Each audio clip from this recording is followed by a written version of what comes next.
We're Bison! We are impacted!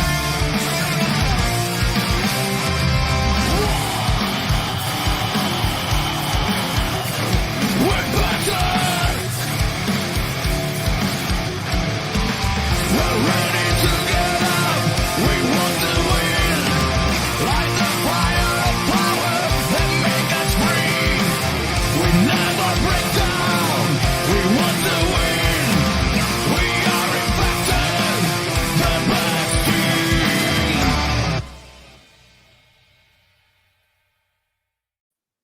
Hello and welcome back to episode 56 of Impacted, coming to you live via the Total Nonstop Impact Network on YouTube and Twitch. I'm your host Bison, and today I am joined by the birthday boy himself, the Joker, and of course, the man simply known as Steve. Hello fellas, how are we doing? Happy birthday, Joseph! Oh god, I'm doing great, thanks. How are you guys? Well, I'm good. What about you, Steve? How are you, buddy? Yeah, can't complain. Oh, good. I'm glad to hear it. It's been a hell of a week. I think we've got a lot of stuff to talk about later on. We were celebrating Joe's birthday, which is obviously extremely important.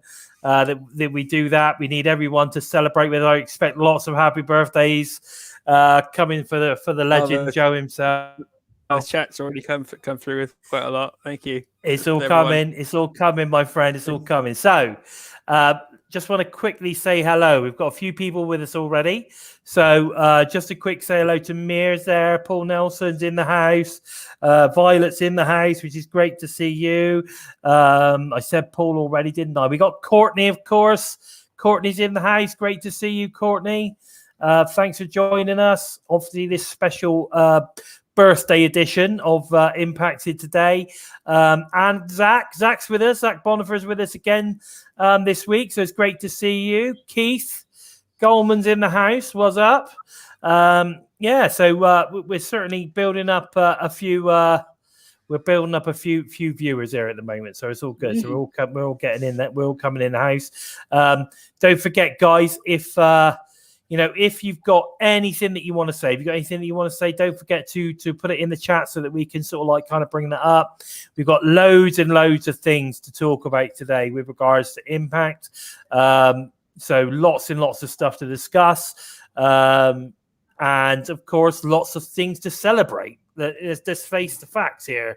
It's all about the legend that is the Joker today. It's all about the Joker. Got anything to say to Joe, Steve? Have you got any pearls of wisdom now that he's the big 3-4?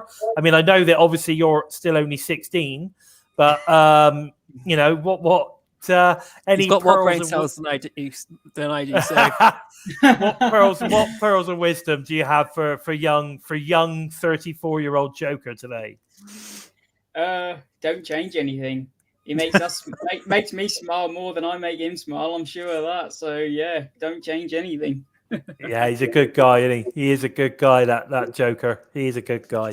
And of course, not only is he a good guy, he's also got a good dog. We call him the mass dog. The mass dog of Impacted TNI-UK. Sammy, where is Sammy? Come on, we need to see him. he's currently asleep right behind me. Is he? He's asleep. The only way to see him would be to pick the laptop up and tip it over my shoulder. Fair enough. Let's not get too technical. I'll do a Caleb with a K. Is that right? Caleb with a K. That sounds good to me. But anyway, dude, it's great. It's great to be celebrating your birthday today. I didn't realize that we actually hadn't impacted on your birthday. That's amazing. And it's great to see everybody wishing you happy birthday in the chat today. Absolutely superb. Now, as a little surprise, we do actually have a special guest today, who is also, you're a TNI-UK legend, Joe, but what we've got in the house today is a a UK wrestling legend. You know, he's been pretty much in every promotion I could think of. He is an incredible wrestler, an incredibly talented guy, incredibly fit. And do you know what? I saw something today where he was boasting. I don't blame him for boasting about this as well, but especially with the style that this guy wrestles at, that he's never had a major injury in his career to date. So fingers crossed on that one. We need to touch some wood. Make sure we're touching wood, guys. But everybody, welcome the UK legend, Jody Fleisch. Hello. How you doing? There he is. There he is, the UK legend, Jody. It's great to have you on the show, mate. I know that, you know, we've been trying to get you on for a few weeks now, so it's great to have you on. It's good to be on, man. One thing, though, because I don't, like you said about touching the wood, I don't want to jinx myself. I've had... no, wait. I've had lots of injuries. I just haven't had any, luckily, again. I haven't... Career damaging. Yeah, that are still with me. So, yeah, it was a mistake to put out that post, though, because I'm just tempted to bait, aren't I? Let's hope not. You know, I think you've still got a few damn good years left in you, Jody, because you know, because especially considering the style that you wrestle at, which is kind of high flying, 100 mile an hour, you know, pretty insane stuff. And I think, you know, it's absolutely amazing to have you on the show. That's for sure. Cool, man. Yeah, that's better. That's better. Much better. All I've done is flipped you. Does that? I didn't even realize that changed your screens. But yeah, Can you look at that? Yeah, it's perfect. Okay, because I got the old earbuds, but I don't think I'm gonna need them because they said, oh, if it echoes, you need earbuds. Like, yeah, it's looking good, man. It's looking good. So listen, Jody. I've known you for years. I mean, I think I've mentioned to you before that, you know, I think the first time that I ever saw you wrestle was back for. What's the noise in the background, boys? That's the echo. Is it really? Yeah, that's the echo from you to his computer. Oh, really? Okay. Can you turn have you got the volume up? Yeah, that's it. That's cool. So, what I was saying was, I saw you perform for a promotion in Bristol at the Bristol Colston Hall for, I think it was called Big Time Pro Wrestling. Sounds right. That was the very, very first time that I saw you, and I saw you perform tagging with another legend of the UK scene, Mr. Johnny Storm himself, the Wonder Kid. Yeah, okay. I mean, I could have guessed that was the very first time. Yeah, definitely. And do you know who else? Talking about legends, do you know who else was actually on that show as well, which really, sort of like made me remember it. Really was Jake the Snake Roberts. Right. And that was when he was doing a UK tour. Do you remember or not? I don't remember, but you have given me like I've got a bit of a time frame in mind now. Yeah, when you mentioned Jake, yeah. It was a long time ago, brother. It was a long time ago, but it always stuck with me. You and Johnny, where I just remember was these flashes of just people just flying around all over the place, and that was when I started to get a hook on the sort of kind of UK scene then, because until that particular show, I'd never seen a lot of the sort of kind of the UK indie stuff. I was all WWF up at that time, and I just remember my old man said to me, "Oh, there's a you know, you love your wrestling. There's a wrestling show on at the Colston. Do you want to go and see it?" And I'm like, "Yeah, fuck it, let's go and see it." Like, you know, yeah, it's a cool time as a wrestling fan, isn't it? Because I remember when I was watching lots of American stuff way back in the day, and when I first found out that wrestling existed over here, you go through like a little period where you sort of checking all the bits out and stuff, isn't it? And it's it's quite. That's how you do it. It is quite interesting now. But talking about all of that, now I couldn't find anything on whether you'd actually perform with the WWE at all, or WWF back in the day. Have you done that? I guess technically, I probably have. I spent a while in 2002 working for OVW and AWA, and at the time, those two companies were funded by WWE. So it's like Jim Cornette was there, and Mike Awesome, and Haku, and I think all of these like a selection of WWE names. I think they were all paid to be there by the WWE, and the companies existed or at least were paid to run by the Yeah. WWE. So that's the closest I got. I think It was kind of like their first attempt at sort of what they call like oh my god, developmental.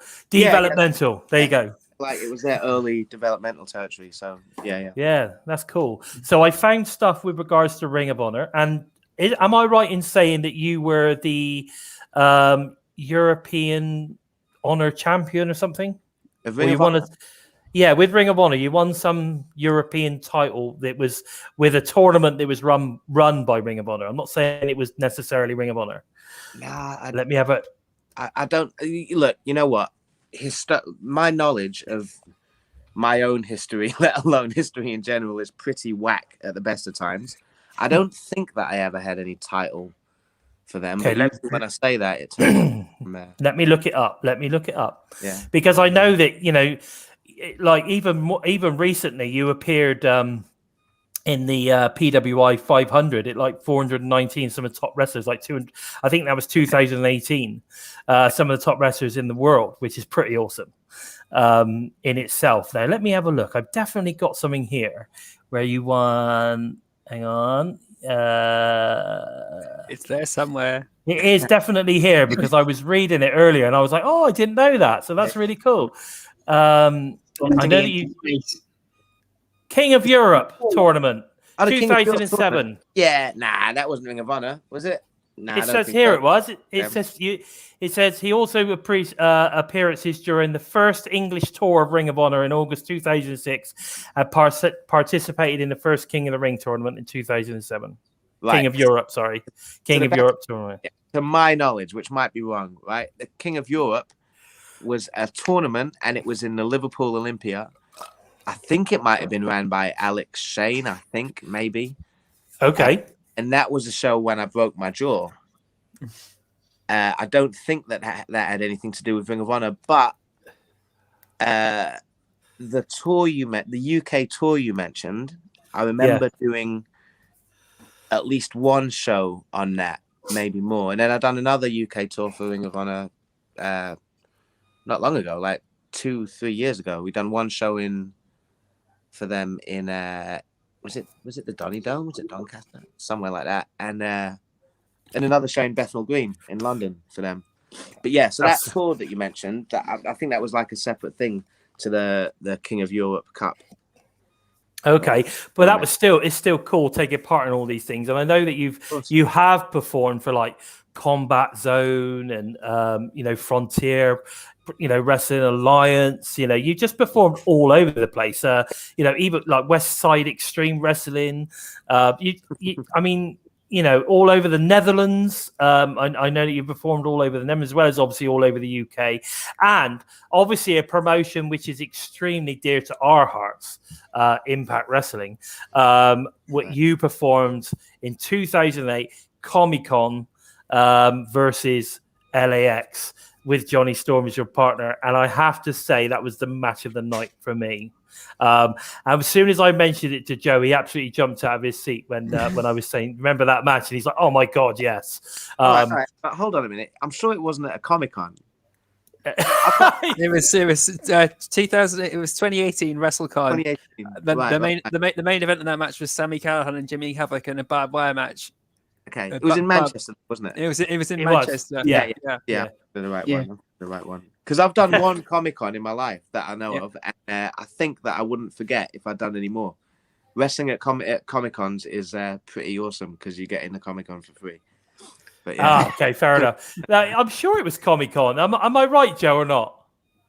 Sorry, I'm sure it was a Comic-Con. No, it's a WrestleCon. It was a Wrestle Convention. Oh, WrestleCon. Yeah. Okay. Yeah. I knew it was something like that. So it was WrestleCon. Okay, fair enough. I know which one it is because I was planning to go to all 3 days there, the whole free taping session, but I had no one to go with, so couldn't go. Man, that's a shame. So half the people. But do you remember that match? Because it was amazing. Yeah. It was a fun match. It was a really fun match. I had a good time. And also, Tiger Mask was there. The Japanese wrestler Tiger Mask. Yeah, that's who right. I hadn't seen since like early Japanese tours. I'm talking way back, like I don't know, 18 years ago or something like that. So yeah, that was a really fun little show. Yeah. Oh man, that's amazing. Can I just ask? We've got quite a lot of people in the chat, Jody. So can I just ask if anybody's in there that wants to ask Jody any questions? Don't forget, just leave it in the chat, and we'll pop it up so that he can see and obviously leave his answers. What we got there? Oh, Keith's already saying, I wish Jody would come to Impact, either as a wrestler or a producer. He's amazing. So that we've got a few stuff in there already. Oh yeah, I see the question, the thing pop up. Oh yeah, okay. There you go. That's pretty cool, huh? Yeah, that's pretty good. All this modern stuff's pretty good. New age technology, in it. It's like Star Wars, Star Trek. Exactly, it's very much like that. So, I'll tell you what I wanted to know. Because I know that you were also part of the Hammerlock. I feel like is it like a training school, the Hammerlock training school? It was a training school and a promotion. That's where I started. That's right. Well, the reason I mentioned that is because you weren't there, but I actually did some training at Hammerlock back like 20 odd years ago. See, now and I wish I kept going, because if I kept going, I think I could have. I reckon I could have been WWE champion by now. Sky's your limit, mate. Sky's your limit. You snooze, you lose. You know, why did you stop? Because I kept hurting my knee. I kept hurting my lower back, and I kept having left knee injury. And I was like, oh my god, I've only just started, and if I keep injuring myself now, what's it going to be like in 10 years? Yeah. I see the logic. Yeah. I was like, man, I don't want to end up like, not being able to walk or something stupid. So yeah, I sort of kind of weighed it up a little bit. So this is Anna, but her actual name is Violet. So I know it's really weird, but here's a question here from Anna. Can you see that? Nice voice. And have I considered doing commentary? I think you, Anna. Sorry, Anna's real name is Violet. You, Violet/Anna, and my mum. I think are the only two people to have ever said anything about my voice being nice. I've commentated once, though. Thanks. I've commentated once on a Canadian show when I'd hurt my leg and couldn't wrestle, but wanted to do something. And I was actually quite a laugh. I sort of enjoyed that. But no, I've never. Other than that, I've never done it. Maybe I'll give it a shot. Who knows? Why not? Why not? Right? I mean, there's plenty of promotions out there that would have a legend like yourself on commentary, I'm sure.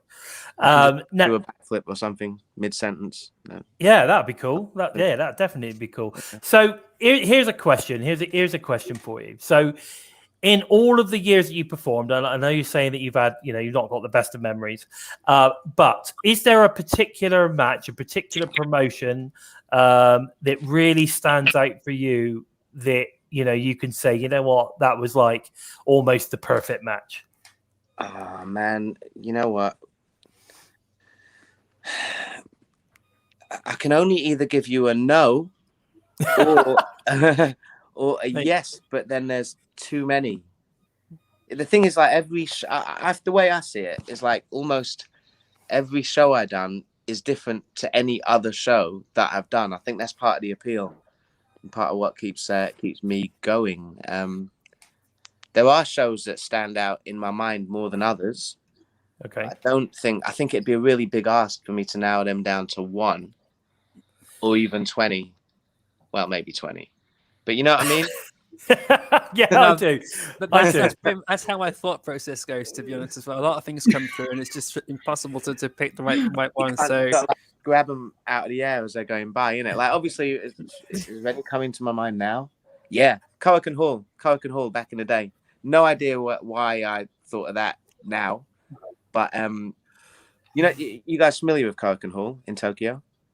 Not really, but you can give us lots of information, because I'm sure the listeners or the watchers will have known a bit about that. So you crack on. In a nutshell, it's just like a historic wrestling hall, and it's had some great wrestling in it over the years and years. Whenever I've wrestled there, the crowd has been really, really good. I've wrestled there a few times for Michinoku Pro, and then once for 01. And for some reason, the matches I've had at that hall, for some reason, they're the ones that came to mind when you said that. Yeah.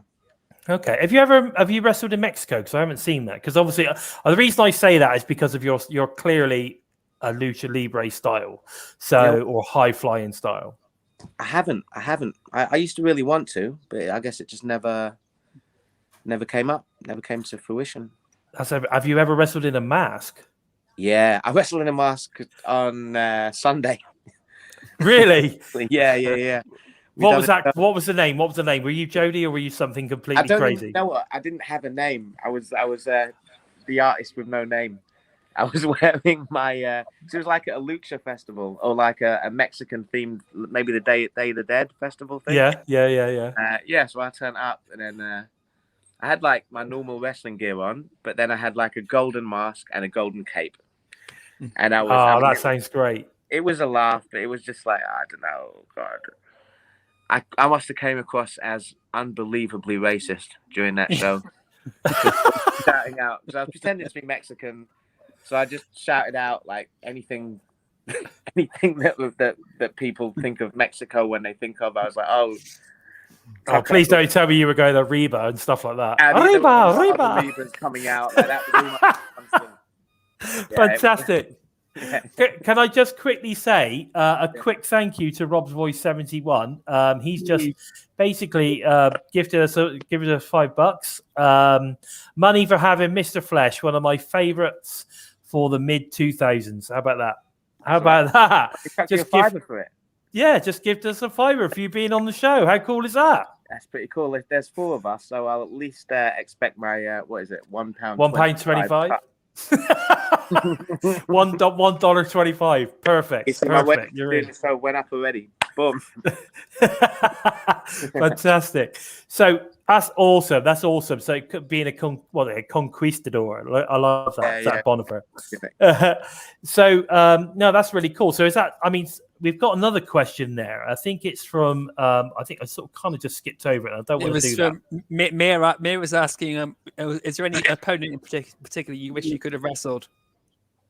Like a dream opponent. There you go. Anyone particular? Mysterio. Mysterio. Yeah, just because. Yeah. He was like a big favorite of mine growing up. I met him a few times. I've been on the same show as him a few times, but I've never worked with him. That would have been good. Man. That would have been awesome. God, bloody hell. He's still going. There's still a chance. He is. Do you know how old he is now? He's what, 45, 46? Wow, okay. I'm 41. So I guess he's much older than me, yeah. Could happen. I'm sure he's not quite 50 yet. He's in his mid to late 40s. Yeah, that's what makes sense. And he can still move like I say, I always say, Jody Fleisch never ages. Right? Like, you're still as fast, you're still as athletic, still as nimble as you were like when you were in your 20s as to what you are now. I think it might depend more on the context with that one, mate. I mean, reckon? You see me during a wrestling show, you don't necessarily see me getting out of bed on like a early Tuesday morning. You know what I mean? But yeah, I'll take it. Forget everything I just said about aging. No, I don't age. He doesn't age. He's a good man. Now, listen, I'll tell you what, there's something else I wanted to talk about. Now, I know that you do a lot of personal training now, don't you? I do. So is that your main sort of kind of job now, the personal training and the wrestling sort of more on the side, or? It kind of goes up and down, but call it about half and half, I guess. Okay. Yeah. Okay. And is there anything you want to tell us about the personal training, and maybe if there's anybody listening that lives in the London area that might fancy getting some training from the legend himself? Yeah, I guess there is, because during lockdown I started doing a good chunk of that over the phone. And I've continued it somewhat. So if anyone's interested, give me a shout on Twitter, Facebook, Insta. Shoot me a message. Yeah. Do you have what is your Twitter and stuff? At real Jody Fleisch. Okay. I think. But I'm not the best with social media either. Just type my name in. Yeah. And something should come up. Fair enough. People. Yeah. Oh my God, Lakers is in the house, guys. Lakers has arrived. We haven't seen him for a few weeks, so it's great to see Lakers in the house. Lakers does love to shout at us quite a lot. He does it in jest. It's just him, and to be honest, I would never change it. He loves a good shout. So here is a shout out to Lakers, baby. Nice to see you in the house, buddy. Nice to see you in the house. And of course, look, we have got this legend. This UK legend, Jody Fleisch, in the house as well. Yeah, so it's a good time to join us because you're checking out this dude. So, guys, yeah, listen, you know, I guess by the sound of it, if you're able to do it over the phone or you know, maybe, you know, video calling or whatever, all that kind of stuff, then, you know, it doesn't matter where you are. You need to get in contact with this guy. Have you seen this guy's body? Because if you have, right, and you want that body, right, then you need to get in contact with him for some personal training tips. Honestly, you know what? If you're super duper fit, or if you're not super duper fit, or anywhere in between, like, there's always stuff we can do to get a good workout. That's like adaptable to anyone. I was watching. When was it? It was during lockdown, and you put out a video of you were doing like flips and all sorts of stuff in your apartment, I think. Yeah. Loads of weird. Like, I was like, Jesus Christ, I'm 47. I can't do that shit. Like, you talk about getting out of bed in the morning and being achy on a Tuesday. I get out of bed in the morning and it takes me probably 5 or 6 minutes to even get up straight to walk to make myself a cup of tea. And that's not a Tuesday, that's every morning. Right. So I feel your pain on a Tuesday. Don't worry. I do feel your pain. But no, it's fantastic. But this is the guy you need to contact, because I'll tell you what, you know, if you need sorting out, or even if you don't need sorting out, you just have some extra tips or different, you know, exercises that you think you might want to do, working on different areas or whatever it is. Jody is definitely your man. And if you haven't seen this guy in action, then you need to get your ass on YouTube and you need to be sticking in Jody Fleisch, because I'm telling you now, you will not regret it. And anyone who's got the Impact Plus app, right? If you've got the Impact Plus app, get onto the Impact Plus app. Find on like the Impact Plus specials. See if you can find the WrestleCon UK event. Johnny Storm the Wonder Kid versus LAX. You will not regret. That was like a good 10 minutes. I think it's about 10 minutes. It was a good.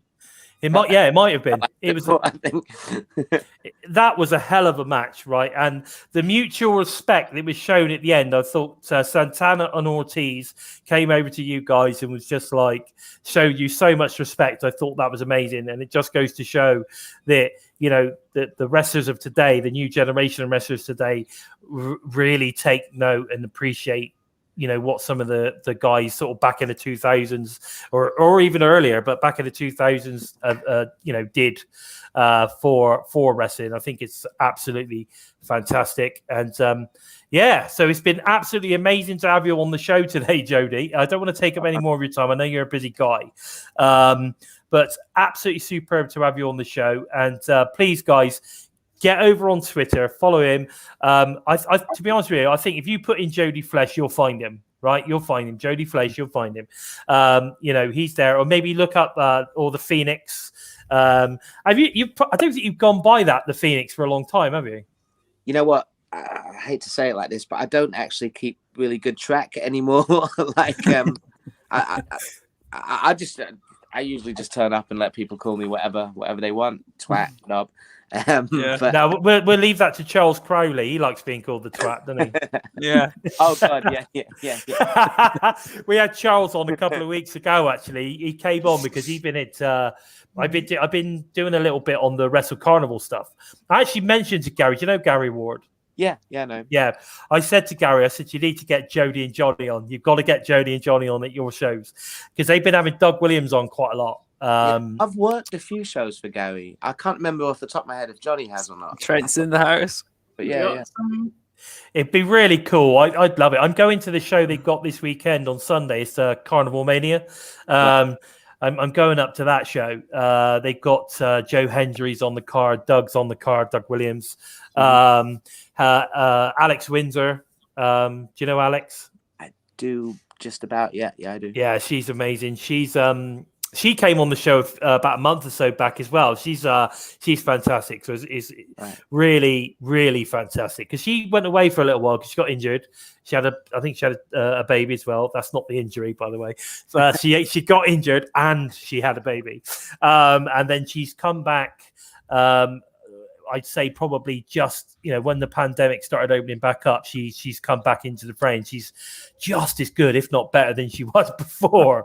Probably all that pandemic angst, just exactly. Comes out. It could be, but it's great. So I've said to Gary, mentioned so many times, he's like, who do you want us to have on the show? I'm like, Jody Fleisch, Johnny Storm, get them on now. But top guys. And I really hope that I get to a show that you're performing at in the future. I really love that. Hope so too. Definitely. And it's great. It's been absolutely fantastic to have you on the show. We really appreciate it. And like I said, I know you're a busy guy, so thanks ever so much. Jody Fleisch, everyone. Cheers. Thanks a lot, you lot. Take care, buddy. Take care. Bye. Take care. Bye. Wow. How about that? Jody's on the show. Be getting another incoming. We haven't, have we? Not a surprise. Oh my God, it's J-Bone. It's J-Bone. What a legend. What are you doing here, mate? What are you doing here? I just saw that you had Jody Fleischer. I'm not sure if I could follow that up. Wow, how cool was that? Hey, how cool was that? Like I just hop in randomly, and I'm like, oh my God, Jody Fleisch is here. All right, I'm not going to interrupt him. Yeah, I mean, what an absolute legend. He's a top guy, real nice fella. And I love the way that he kind of can't even remember half the stuff that he's done. He's done so much, he just can't remember half of it. We're sort of kind of telling him what he's done. But it was around a long time. Fantastic. I mean, the guy's 41 years old, and like I said, when you think back to that WrestleCon show that they had in the UK, and it was him and Johnny Storm versus we've mentioned it earlier, but versus LAX. That was one of the best matches of that particular show. That was a lot of fun, and that was my introduction to those two UK legends too. I was like, oh my God, these guys are great. Exactly, absolutely fantastic. It's been great to have Jody on, and I've been chasing him for a long time, and I'm so glad we managed to get him on, which is superb. I've got to get Johnny on now, haven't I? I've got to try and find Johnny Storm. Let's try and get Johnny Storm on the show. For reals. Oh yeah, for reals. Would be amazing to do that as well. Oh, yeah. So how come you decided to join us today, then, Mr. Bone? I'm not stopping in for long because I got some stuff I got to do, but I wanted to stop in here and wish you all guys love, and especially this guy right here, the J to the O to the E to the Joe-ker. To the Joe-ker. It's your birthday today. It's my own rendition. Happy birthday, brother. We love you. Thank you. And I hope you have many more. So, you guys go on, keep having a tremendous show. I'm going to cut out of here. I just wanted to come in here and give you guys some love and say hello. So we'll see y'all tomorrow night over in that other little podcast called Total Nonstop Impact Review. Later. Love you guys. Cheers, buddy. Thanks for coming. Thank you. There you go. Look at that. This is. I'll tell you what. This week, I think this show is going to be jam packed with surprises. I can see it coming. I can see it coming all the way. But we started the show hot. Jody Fleisch, everyone, fantastic. And then we get a visit from the Bone himself, which is also pretty cool. So it's good. So everyone seems to be having a blast tonight, which is great. We've got lots of lovely comments coming in. Oh, Gary's joined us. I didn't notice, and obviously Trent's in the chat as well. Lovely to see you, Trent. Loads of people popping in. And Rob's voice, what's he saying? It's like Johnny Storm, Jody Fleisch, Doug Williams. Yeah, all one of my all-time favorites. So it's all great. You're right, buddy. You're right. There's some incredible talents in the past, and You know, it was great. Dixie Carter. Great. Someone wants Dixie Carter to be our next guest. Honestly, I really love that to happen, but I don't see it happening, guys. Sorry. Who knows? Who knows? I'll tell you what. Do you know what? Just to see if I could do it, right? Because I love sending out emails and getting these people on. I am gonna send Dixie an email if I can find some sort of email contact or someone on wherever I can find. I'll see if I can get her on the show. I'll give it a go. Right? No promises, but I'm gonna give it a go. Guys, let's I think we need to get stuck into the actual show because we've been going for like 35 minutes. We've done a cool interview. We've had lots of love for Joe for his birthday. But I think we actually need to talk about some actual Impact related stuff. What do you think? I can turn it on anytime, Pat. Come on, no problem. I think we should. So I also like the Gary's thing there. J-Bone's appearance on Impact did last longer than Trent's marriage. So we always got to get Trent's marriage joke in, so we like that. Anyway, let's get into this past week on Impact Wrestling. So first of all, I just want to get this one out of the way because I know everyone's going to be asking, what do you think of this? What do you think of that? So I'm going to go with it. There's more WWE releases. What are our thoughts on the current crop of WWE releases, and who would we like to see turn up at our beloved Impact Wrestling? What are our thoughts, guys? I'm going to go with you, Joe, first, as you're the birthday boy. I know some of the releases. I don't know all of them. I know Killer Cross has been released and Scarlett Bordeaux. I think Mia Yim's been released. I know Taya Valkyrie's possibly been released as well. Yeah. So I like to see Mia Yim and Taya Valkyrie come into Impact Wrestling again. And as much as everyone disliked Killer Cross, I'd like to see him come back again too. I give him a second chance because I don't want to see all these guys get lost. And I'm pretty sure we can Killer Cross and Scarlett, but they're probably going to go to AEW next. And well, look what happened to Brian Cage when he went there. So yeah, you never know, do you? What about you, Steve? What do you think? I mean, first off, I think it's absolutely ridiculous. It really showcases what a mess they are over there. Well, there's a rumor there's going to be about another 10, from what I've heard. Yeah. But anyway, let's go with the ones that we know. But yeah, I mean, if I could pick a few, then I think everyone's like, yeah, Taya's got to come home. Oh, Taya's definitely got to come home. I would like to see them bring in Mia Yim again. I think that she's got a lot to offer to that Knockouts division. I would like to see them bring Blake Christian back. Yeah, I think they made a mistake not signing him, and obviously he made a mistake going to WWE. He clearly made a mistake not going to. Yeah. He didn't last long, did he? Yeah, and I would also like them to snatch up Harry Smith. I think he would be a real talent that could really be utilized for them. Yeah, I think, and Harry Smith has a bit of name, doesn't he? I mean, that's the thing. There's a bit of name power. There's a bit of name power there. So that would also be definitely a great get, and could do some great stuff with Impact, definitely. Yeah. Now, for me, style of work as well. Exactly. Now, for me, I think okay, Jade. So Mia Yim, whatever you want to call her, Jade for me is a must. Taya is a must to fill out that. More knockouts. The more knockouts, the better, I say, because I'm telling you, I want to see that I want to see that knockout only show. We need more knockouts if we're going to do it. So let's get some more knockouts in. I think that that would be awesome. Christian Blake, I mean, he made like I say, he made the decision based on what he it was right for him at the time. Unfortunately, it didn't pan out for him. He had an amazing couple of appearances for Impact before he made that decision. So I'd definitely like to see him come back. Scarlett Bordeaux, I would rather see Renee Michelle sign over her. I think it's like the classier version.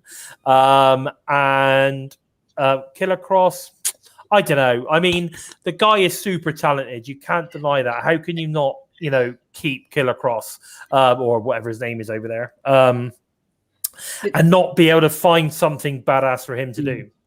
The issue I find at the moment is Impact have a lot of big guys. Do they need another one?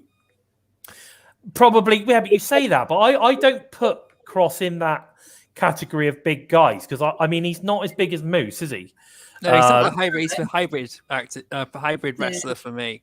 He's sort of kind of in between, isn't he? He's not small, but he's not big. He's sort of he's in that middle ground, which is probably why you know the myth, the man, the legend of Vince McMahon didn't know what to do with him because he knows what to do with small guys and he knows what to do with big guys, not so sure what to do with the ones in the middle. So that's the way I look at it. And you know, I don't know. It's just interesting how it goes. So the other one, Vince McMahon also fears talent as well. Yeah. Now the other one that was released, which you could say is a big name, is Keith Lee. Now I'm a huge fan of Keith Lee, but you know, I read somewhere, and I don't know how true it is, but I read somewhere at one point WWE were looking to sign Willie Mack, and then Keith Lee came along, and they decided to go with Keith Lee. Right, similar. If you look at them, they're both very similar builds. You know, the way, the no limits sort of kind of, you know, at the end of the day, you know, I can do whatever anybody else can do type thing. That's his thing, and it limitless. That's his thing. So I would love to see that, but with regards to sort of kind of like who do I want to see on Impact Wrestling, I am still going to say that I'm more keen to see some of the Ring of Honor guys turn up on Impact. People like Lady, not so much. I mean, these aren't obviously all Ring of Honor, but you know, your John Gresham's. You know, I quite like to see Matt Tavern. I'd like to see him. There's this. Is it the Shane Douglas? It's not Shane Douglas. Taylor. Shane Taylor experience. I'd like to see them as a whole faction. I think they'd be quite cool. I'd quite like to see Roxy, but I got a funny feeling that AEW is going to snap her up. But you know what? I want to see Lady Frost. I want to see Savage Gent turn up on Impact Wrestling. I want them to sign people like that, people that they can really turn into stars. You know, yes, we need to sign a couple of guys that have got that bigger name power, that draw power already, but you know, there are some incredible talents out there that we can build into our own Impacts, you know, stars, you know, as well. So, you know, we'll have to see. But, you know, like I said, Jay Lethal, Jonathan Gresham, those are guys I want to see turn up on Impact Wrestling over some of these guys that have, you know, been released from the WWE. That's just my thoughts on it. I don't know. Do you agree, guys, or are you heading more towards some of the guys that have been released from WWE, or are you more interested in the indie and the Ring of Honor guys? No, I'm very like half and half. I think there's some that you can pick from Ring of Honor, some that you can pick from the WWE. But yeah, I think it's just going to be very interesting going forward. And it's going to be very interesting to see how Impact do handle it, if they do extend the roster or if they do bring in new talent and say to some of their existing talent, we don't need you no more, you know, to keep it balanced. So it's going to be very interesting. I think so. Yeah, I think so. I mean, you know, there's some big names out there. Mira, I don't think there's hate towards Scarlett. I think it's, you know, for me, all I'm saying is I'd rather see Renee Michelle. That's all I'm saying. Yeah. For me, I find Renee a little bit more of a classier kind of version of Scarlett, I guess. That's all I'm saying. I would rather see that. Sometimes the company moves in a direction and a specific wrestler doesn't fit that mold anymore. You know, It doesn't mean we don't like them. It just means that you don't feel they fit the product. The biggest issue I had with Scarlett Bordeaux was she's a talented wrestler, but you only got to see that on the one night only events or the Twitch events. You didn't get to see it on Explosion or Impact Wrestling as a main program. So she was more character based. She was more character driven, basically there to piss it out with KM and Falabat.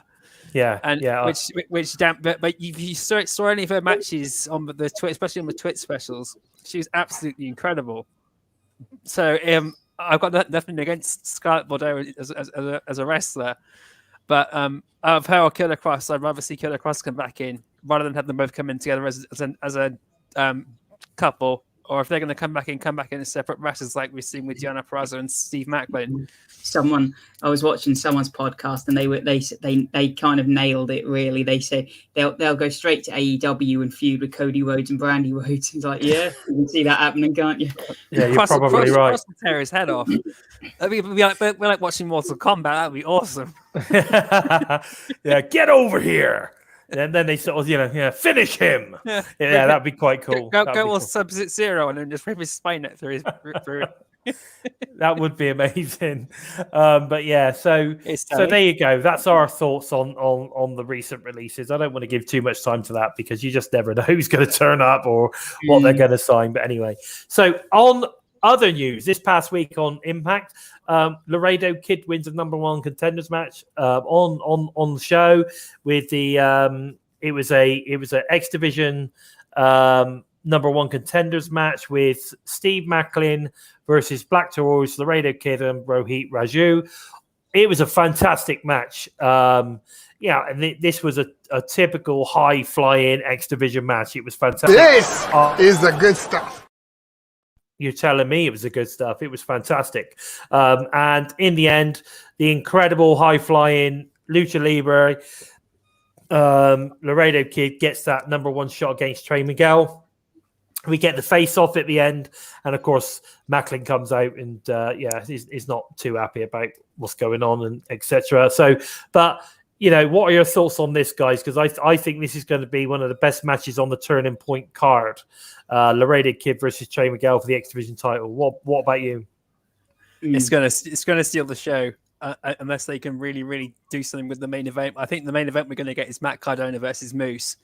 So, which is going to be a really impressive match without not putting that to bed. But Trey Miguel and Laredo Kid. The X Division has been on fire since the start of the year, since the whole Super X got returned. Ace Austin's carried it forward, TJP's carried it forward, Josh Alexander's rebuilt it from scratch, and now we got House on Fire back to Trey Miguel. I'm just Turning Point's going to be awesome to just from the X Division title match on its own. I think we're going to talk about Turning Point towards the end because we've already got a few matches obviously on the card, including this one. We'll talk about that in a second because I think already it's panning out to be quite an event. We then get Mercedes Martinez coming out to face off with Mickie James after Madison Rain match to remind Mickie of her win at the Knockouts Knockdown tournament. And that she's going to be taking her shot against Mickie at Turning Point. Now, so obviously that's another great match that was just been set up. Mickie James versus Mercedes Martinez for the Knockouts Championship. What are your thoughts on this one, Steve? It was. I mean, they never officially said when Mercedes won the shot when she was going to get it, but I think everyone assumed it would be Turning Point.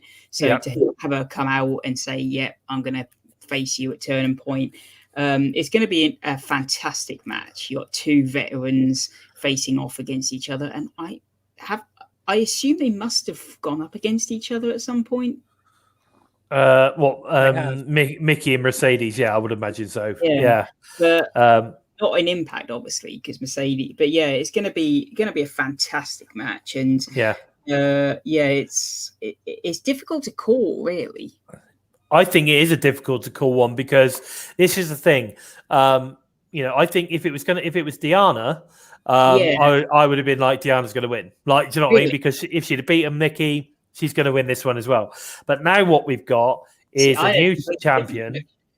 We've got a new champion against, a newcomer to the Knockouts roster, potentially. But if you think about it, it's a Legends match. It's almost like a dream match, isn't it? Between two absolute legends of female wrestling. So, I don't know. I don't know who's going to win it. I'd be surprised if Mickie loses because in reality, she's won it. She's won it, obviously, against Deonna. Now, to beat Deonna, it's got to be pretty badass in the first place. She's then beaten Madison Rain. If she loses to Mercedes, then she's only actually had a one-match reign effectively. So I can't see that happening. So I am going to go with Mickey to win it, but I think it's going to be one hell of a match. It's going to be one hell of a match, without doubt. Hang on. What? I mean, while watching Impact this week, I was like, it's really strange how Impact have not even mentioned Deonna. Do you think they're doing this on purpose? So come turning point, she just turns up. Well, possibly. But I mean, one thing's for sure is I think she's having a bit of a rest because I've not seen her turn up on anything. But it's weird how they've not even mentioned her. You know, like, oh, you know, Deonna will want her shot come, you know, at some point. So I wonder if they're trying to make us forget about it, and then come turning point, she'll maybe get involved, and then that'll lead to maybe a 3-way or something. Maybe. Yeah, maybe. And then that leads us. I mean, the trouble is now is it's difficult because we've got one more special in obviously December. Hopefully that'll be live as well, because I'm hoping they're going to turn this into a real thing now. And then obviously we're heading into the Christmas period where you don't really get a lot of stuff. It's more sort of kind of looking back at, you know, the year that we've had in Impact Wrestling kind of stuff. And then we sort of kind of like we're just heading towards Hard to Kill, aren't we? So it's interesting on where this is going to go. Yeah. Are we going to get some big match in December? Mickey, you know, Martina, Deonna, and then, you know, for Deonna to then win that title back leading into Hard to Kill. Who knows? Who knows? And it's interesting, actually. Violet's just said that she was watching NWA last night. They actually they congratulated Mickey on winning the Impact title. So Impact was being mentioned on NWA, which is pretty cool, right? So, you know, obviously the door is nice and wide open now, so we're looking good. And of course, NWA has been mentioned several times on Impact. That is definitely getting closer. Definitely. Definitely. Now, moving swiftly on. Last week, obviously on Impact the team of Moose, or should we say Team Moose, Morrissey and Suzuki, were ended up standing tall after defeating Eddie Cardona and Josh Alexander. What were your thoughts on this, guys? Because I thought this was a great match. I was surprised at the outcome. But, you know, because it was Morrissey that then got the pin, wasn't it, in the end? So Morrissey Morrissey got the pin. So it's going to be interesting to see where this one sort of kind of like pans out. I know that we've got a match for a number one contendership this week on Impact, which surprised me because I'm pretty sure that because they won, I'm pretty sure Morrissey should automatically get a title shot. But because I'm sure that's what he said. But they've obviously neglected that, or maybe that's just something they're going to put out at a later date. That's what Moose said, not what Scott said. Well, yeah, maybe Moose is now like you know fucking him over or whatever. I don't know, but again, fucking him over again. But Who booked this? Exactly. What were your thoughts on this match, Joe? What were your thoughts on the outcome? The match was awesome, and the outcome it didn't surprise me. If they were to have Suzuki in that match to just lose his debut on Impact Wrestling, it wouldn't make sense. Even if he wasn't the one taking the pinfall, it just wouldn't make sense. They're building Josh Alexander and Suzuki either to a turning point, possibly even to final resolution before they get him back onto facing Moose. And I can see, like I said earlier, I think Matt Cardona is going to be taking advantage of Eddie Edwards and Morrissey infighting now with the match next week. So I think Matt Cardona is most likely going to be facing Moose at turning point, which is going to be an interesting match. So they set up partly what I wanted to see for Hard to Kill, which was a 6-man match with Ace Austin, Matt Cardona, Eddie Edwards, W. Morrissey, Moose and Josh Alexander. So they're taking bits of what I wanted to see for Hard to Kill and putting it in place now. So who knows what we'll see in December. Who knows? What about you, Steve? What do you think? Yeah, I completely agree. The match was fantastic. The outcome was, although the right team won, it was the person getting the pin on the person who got pinned. It was a little little strange, but it's going to be how this plays out. And yeah, the number one contendership, it's going to be watching it. I don't feel like having people come in from other companies will automatically win, because I think Jay White had 2 matches and lost them both. So that's true. You don't. Yeah, you just don't know, do you? No. You just don't know. So okay, so that's interesting. I mean, we've all got slightly different takes on where we think this one is going. Interesting take from Mr. Bone in his professional podcasting opinion. The perfect time for Deanna to slip over to AEW to have a few matches over there with like Britt Baker and so on. And then before we sort of like kind of bring her back into the fold. That's interesting. That's an interesting take on it. I mean, I wouldn't bother me to see that as long as Deanna wins. The trouble is she's not going to win, is she? Because it would be against Britt Baker, and they're not going to have her lose. That's the only trouble. That's the only thing. What I see when people come into Impact is we're happy. They don't necessarily all win, but we get people are losing, and our guys do lose. We don't always win, but if you go over that way, it's a completely different kettle of fish, isn't it? Completely different kettle of fish. But that's true. Actually, you're absolutely right, Lakers. I mentioned Mickie James, and it never happened, did it? It didn't happen. Every time we mention Mickie James, I'm going to say it again. It's just not happening. I mean, what am I going to say? I'm going to say it one more time. We were talking about Mickie James. Hardcore country. There you go. See? There you go. 3 times. Come on, boy. Come on. Anyway, moving on from Mickie James. Also, Hardcore country. Yeah, you got it. I'm down with that. Now I've got to make sure that I don't actually say Mickie James. Hardcore country. Yeah. Oh dear to Christ. Oh, you've done yourself now. Every time you say it, I'm going to hit the sound. Yeah, fair enough. So anyway, Eli Drake dummy button. Dummy. Yeah. I just can't say Mickie James anymore. That's the trouble. Hardcore country. Oh, damn it. God damn it. Anyway, this past week on BTI, we had the multi-man match of Swan, Mack, and Beal versus Myers, Dyson, BSK. And of course, the legend that is Sam Beal pinned his mentor, Brian Myers, 1, 2, 3. Perfection becomes well, I don't know. What is he now? He's I guess he's the mentor. What do they call it? I don't know. He's beaten the master, I guess. The mentor surpasses the master. Student is beating the teacher. Exactly. It was. I thought it was a really, really good match. I really enjoyed it. I loved the match. It was so incredible. So evenly balanced between all 3 as well. It was good. And I just think it was awesome. And do you know what? I actually saw in the background, in the crowd watching the show, Mickie James. Did you see that?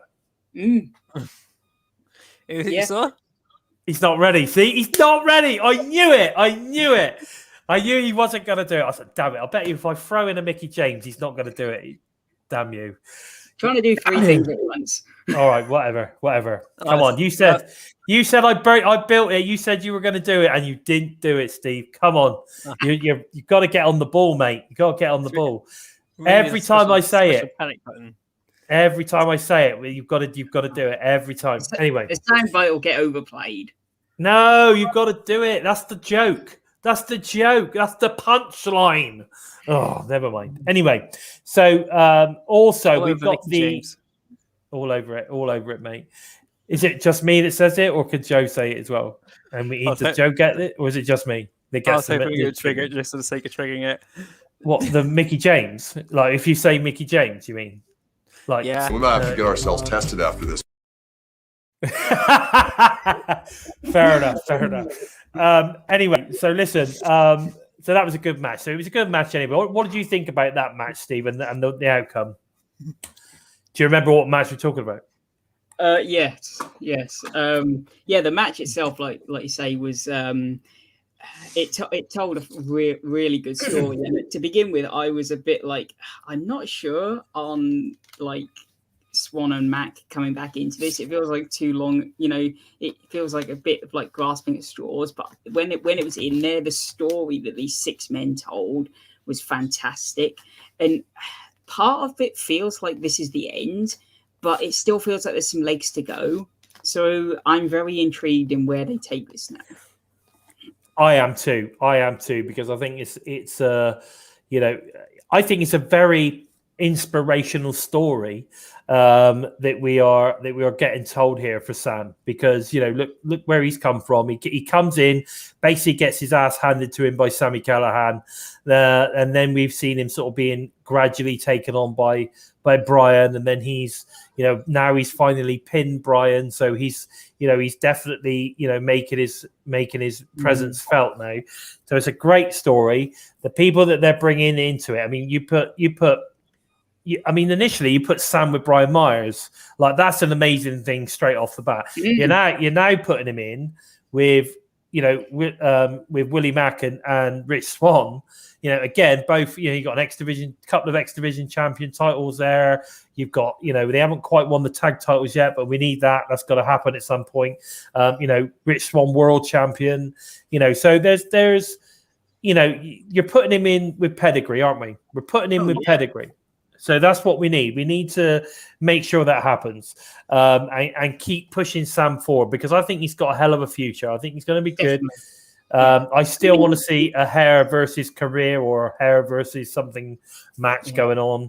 I think that would be quite cool. And I say this is for Beal, and the sky's the limit for anyone else that joins the learning tree. I mean, VSK and Zicky Dice could be next, and then who else that he could add to it as well. It really feels like a stepping platform. Yeah, no, exactly. No, I totally agree with that as well. It seems to be that they're setting all these things up to help elevate people coming in. So you've got Myers now with obviously Sticky Rice and VSK, who William absolutely can't stand, Mr. Gardner. So he doesn't like VSK at the moment for some reason, which is interesting. But I heard that son of a bitch. I've heard that the legend that is Mickey James is a huge fan. You've stepped over the line now. You've taken it too far. So that's the best comeback. Perfect comeback. Perfect, Steve. Well done, son. Well done. So I think that's all going really, really well.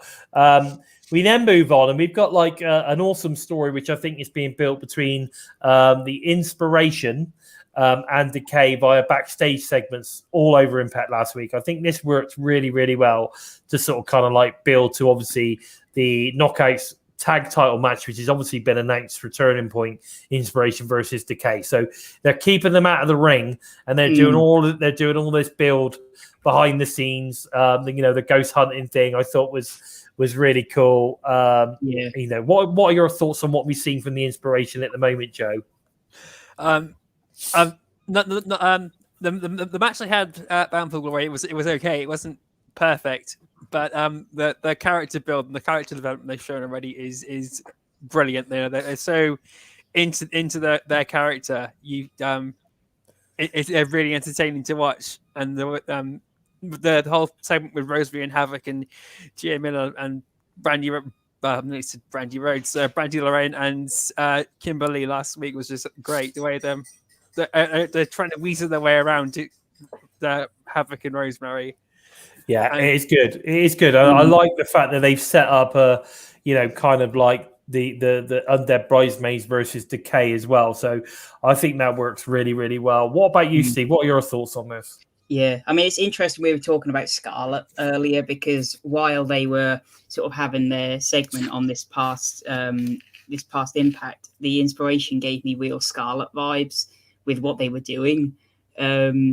And I mean, I'm really enjoying them from a character front. I admit the match itself wasn't the best, but I fully enjoyed it because there was so much character that both teams showed. And beyond that, they haven't had much interaction with each other, which is fantastic. Yeah, totally. So I feel like when we get to the next match, they're going to go for each other because they haven't interacted with each other. Yeah, no, definitely. So I'm looking forward to this. We know that we've got that match coming up at Turning Point, which is going to be. I think the second match is gonna blow away the first one because they've now, they've probably had a bit more time together, get stuff, sorted. They know what they're going to be doing, and they're going to get out there and smash it. And prove that they are like. They really are going to they are there to elevate that Knockouts tag division, which I think is going to be great. I'm looking forward to it. Now, the next thing that I want to talk about is Eric Young has now really started to lead by example with VBD by totally destroying local talent Jay Vidal. With that, and let's face it, one of the most beautiful pile drivers I've ever seen. I thought that Jay Vidal sold that so well. It reminded me of how well The Rock used to sell the Stone Cold Stunner back in the day. How the hell did he flip himself that off the? That was just incredible. It was awesome. Went 2 feet in the air off of the back of his head. It was awesome. I thought he sold it so well. The crowd in my ass. The crowd were really behind Jay as well, so he's obviously a local favourite. That's why I brought him in. Which was good to see. So I hope we get to see a little bit more of it. Maybe get a, even if it's just sort of, like a BTI match or something, would be quite cool. I completely misread this. I thought that he was bringing someone down to say, right, are you good enough to replace Rhino? I thought that was the whole kind of reason behind this, and then he kind of destroyed him. So like, nope, you're not good enough. So I kind of thought, okay, next week we're going to have someone else come down. Like, are you good enough? And this might lead to someone at Turning Point coming out and like saying, okay, you're good enough to kind of join us. I thought that was the whole reason behind this until you kind of brought that up. Like, oh, okay. Yeah. So I think that's what this was about. This was all about basically, showing. This is how I took it. It was all about showing the world and showing the Dina and Joe Doran, that he's now 100% fit and ready to lead by example. And that's what I felt. That's what I sort of kind of got from it. But I thought it was a very good segment, and I cannot wait to see where this all goes. I mean, they've been around a year come Turning Point, didn't they? Yeah. Oh yeah, no, definitely. So we've got to build that up. I mean, it was Christ, it was a hell of a power driver. And I know Mir's saying like, who do you think done the best power driver, Lawler, Orndorff, or Eric Young? I don't know, to be honest with you. It's difficult. I've not really seen. I mean, I saw Lawler do, so I've not really seen Orndorff do much. But I mean, Eric got a nasty one as well. Sammy does a good one, and Eric does a pretty badass one. So I'm going to give it to the more modern day guys, to be honest. But yeah, it was all good. I just think that the actual faction itself is fucking awesome, and that's it basically. Got nothing else to say on it. So I'm looking forward to seeing what we've got to come for them, because I do think we're going to get another member, and I think it's going to come in the in the form of somebody coming in from the outside, I'm sure.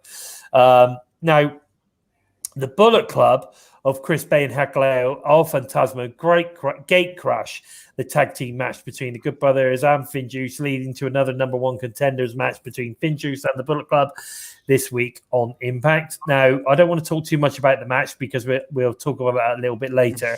But what were your thoughts, on the way that they're sort of kind of like building this story between the Bullet Club, the Good Brothers, and Finjuice? I'm getting a bit over it, to be honest. So what are your thoughts? Let's go with Steve on this one. I'll put it over to the great Don West. This is a bunch of crap. This just sucks. Fair enough. There you go. What about you, Joe? What are your thoughts then? We know Steve's thoughts. I think that the ship has sailed a bit now between all three. They had a chance to really get it to come ahead and really do something at Bound for Glory, and it didn't. They need to wrap it up now and get either Finjuice or the Bullet Club to beat the Good Brothers, and then move forward from there. Yeah, if they wanted to do the title change, they should have just done it at Bound for Glory. Yeah, they've missed the opportunities to have another number one contenders match, because still Finjuice haven't lost to the Good Brothers technically, which is the only thing why this is still going. So if Finjuice don't get the number one contendership match next week, then it's going to drag on till Final Resolution, and it's just getting a bit ridiculous. Yeah. I mean, the only bit that I enjoyed was the dick shots. I thought that was quite cool. But other than that, I'm sort of kind of like we need to see something else. We need more people getting involved. If they're going to put the championship on the Bullet Club, let's get it done. You know what I mean? Yeah. Let's get it done. Let's not stop pissing about it. Let's get it done. And then we can sort of kind of like move on and bring in some more people. That's all I've got to say. I do think we need to get some new champions on that, tag team champions now. As much as I love, Gallows and Anson, I really do. I think they're great additions to the team. Clearly they're doing a great job. I don't know. I just don't think they need a title. I don't think they need a title to be badass.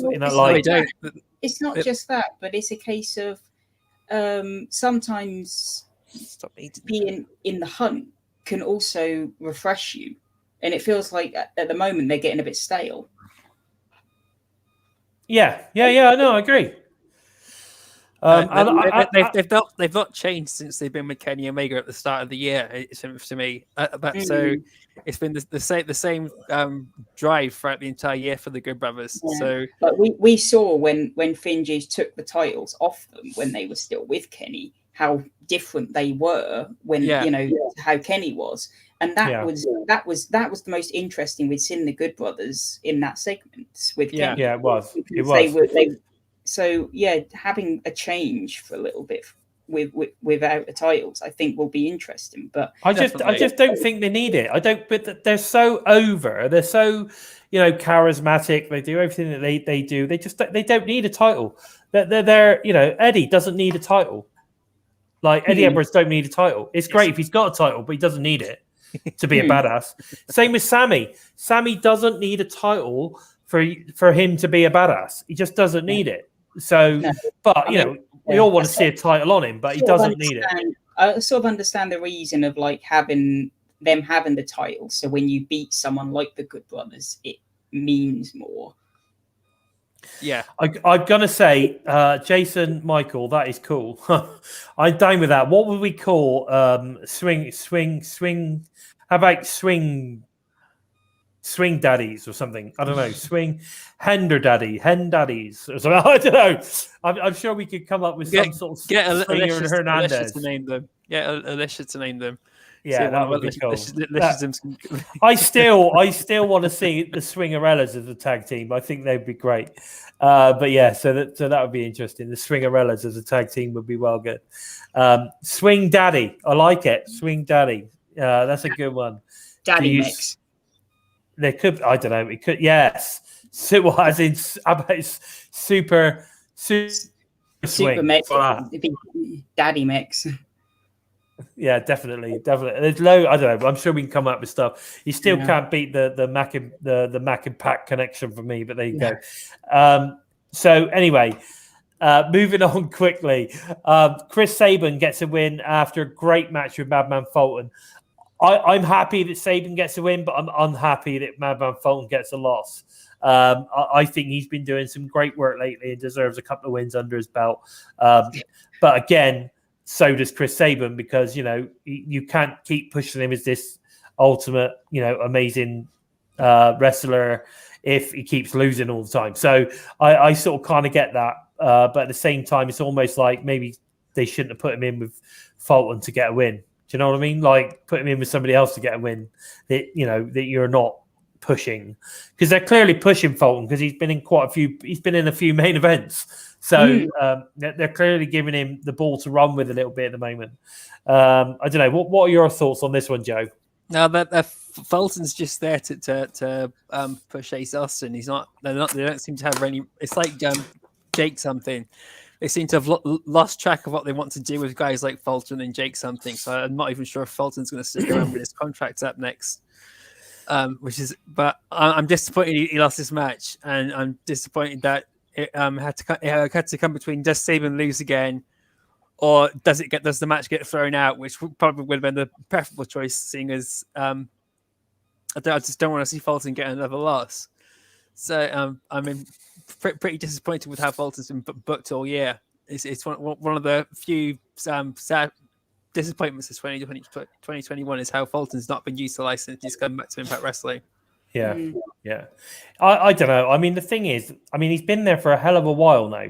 I mean, most of the, if you think about it, most of the time he's actually not in a match. Most of the time he's on the outside, kind of supporting somebody. Like, when he first, initially when he came in, he was basically, Sammy's sidekick, and now he's Ace Austin's sidekick, and he's not really getting his own push on his own. So, they gave him that really great music and stuff like that.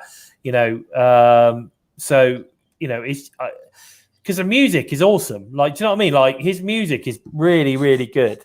And he does come across as a badass. But you just don't get to see that in the ring, which is a real shame.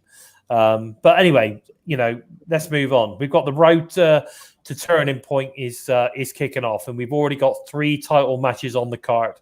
Now, which we know about is 3 title matches. We've got the X Division title match, the Radio Kid versus Trey Miguel. We've got the Decay versus the Inspiration for the Knockouts tag titles, and we know that we've got Mickey James versus Mercedes Martinez for the Knockouts title. What matches do we think that we're going to eventually see? Now, I'm gonna hit you the first one. I'm going to say the Good Brothers versus the Bullet Club. For the tag titles, and I think the Bullet Club are going to win. But anyway, that's what I think definitely is going to be added. I'll go with that. Yeah. And I also think that we're potentially, I think we're going to get a digital media match. I think we're going to get a championship match for that. I got no idea who that's going to be. I got no idea whatsoever. But I also think we're going to get. Obviously, we're going to get a world title match. Now, the world title match is going to be, ready, Moose versus Matt Cardona.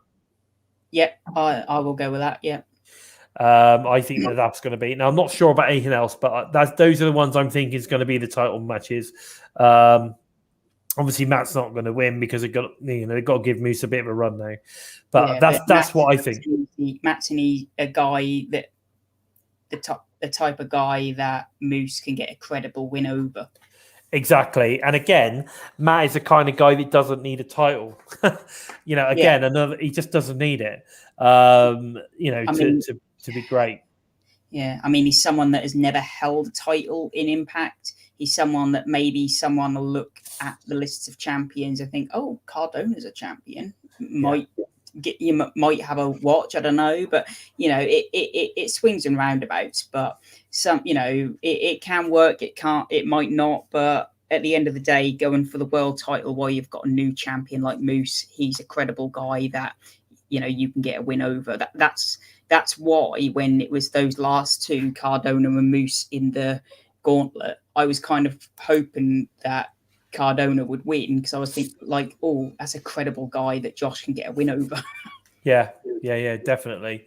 It's going to be interesting to see where it all pans out. But what are your thoughts? What sort of matches do you think we could see at Turning Point, Joe?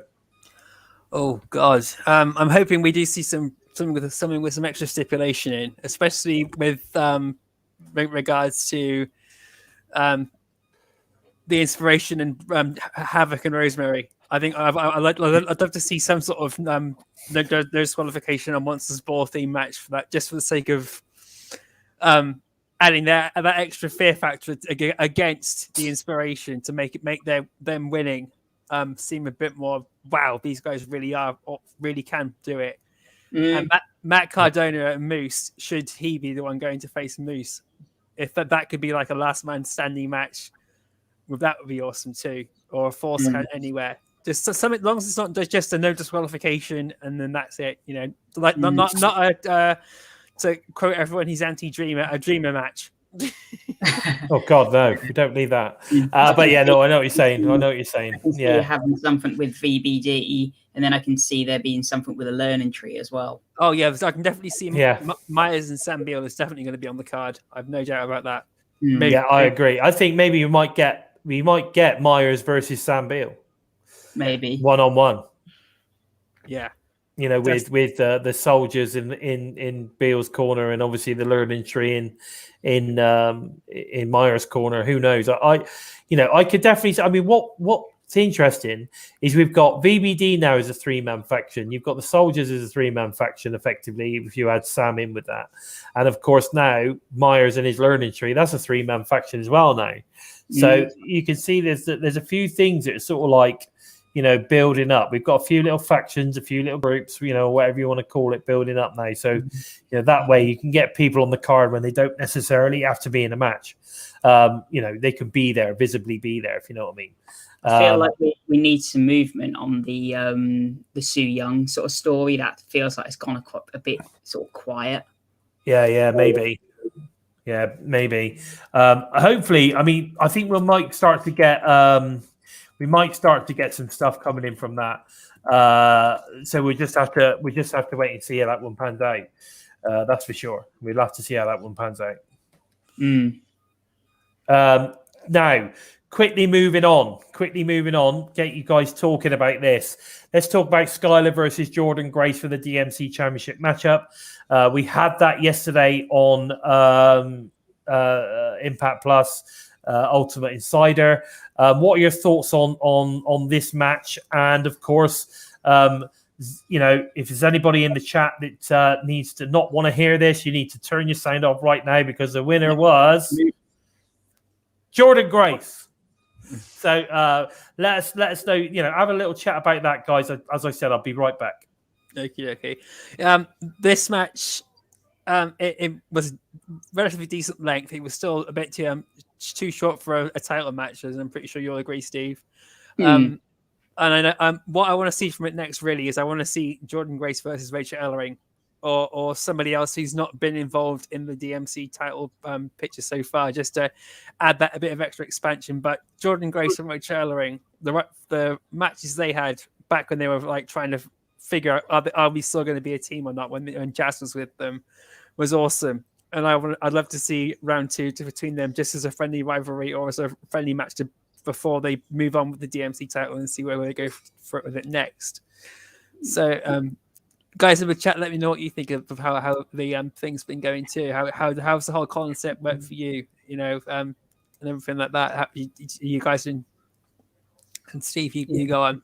Yeah, I say. I mean, I thought the match length was reasonable. Yeah, a couple of more minutes would have been standard, but I thought these two carried the match fantastically. There's been a few others where I thought, this felt like it was finished, like it was then getting into its final stages, and then they ended it. I feel like the presentation hasn't been very good. Like every time you get ready to watch it, they're already in the ring. There's no entrances. That it feels like a bit of an afterthought, sadly. Yeah, I have to agree. But that even Mir said it in the chat here, that the fact that there's no entrances does take something away from it for me. It does. But and don't worry, Courtney, Bison will be back. It's one of those things where, like, how can I put it? When the Knockouts tag titles were brought, they made a big thing out of it, and they were presented fantastically, and they still are. But so far, there's been very little in the way that Impact feel like it's a deal to them. I want it to be a deal, but so far it's falling into the trap of like the Legends title, the King of the Mountain title, the Grand Championship, and I don't want it to fall into that trap. The King of the Mountain title did have a good shelf life, and the match was awesome, and the fact that it did feel like more of a mid card title that worked. But I do see where you're going with that. But the Grand Championship, that went completely tits up when they gave it to Aaron Rex. Yes, I don't see any comparison whatsoever to the titles. I don't see. I honestly don't see the comparison at all. Comparison is just the presentation. It feels like there's no reason. There's no reason. Like if like for example, there's no entrances. Yeah. You know, the wrestlers are already in the ring. So let's say these wrestlers aren't important enough to show entrances to. So if these wrestlers aren't important enough to show an entrance, then they must not be too big a deal. That, you know, it's the kind of thing where if say we brought in a big star and they were coming out to beat up, I don't know, say some jobbers, they would already be in the ring waiting. It's that, you know, because they're not talent you would give entrances to, and that's the kind of feel here. And again, like you said, they get a few 3-4 minute matches. It's that sort of presentation feel where if they put that little bit more effort in, that you feel you would care for it. Yeah. You know, I think the problem is that what I'm going to say here is they're trying to make it feel slightly different. So they are putting effort into it. They're trying to make it different. They get an introduction, you know, the